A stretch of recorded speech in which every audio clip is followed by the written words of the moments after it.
Hey everybody, this is a quick video in case you have a Bomova brand electric heated blanket and it's giving you an F3 error and it's not heating properly.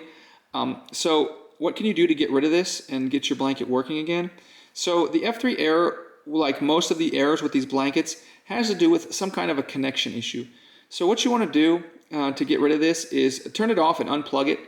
And then once you've turned it off and unplug it, you want to just check all of the connections. Make sure the connection going in and out of the controller and in and out of the blanket looks like nice and snug, nothing's frayed, nothing's loose, nothing's disconnected.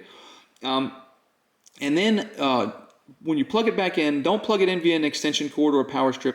Plug it directly into a wall and make sure it's snugly plugged in.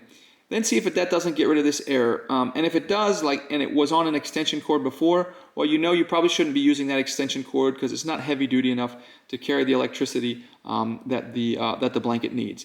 But anyways, hopefully this solved your problem. Thanks a lot for watching. Have a great day.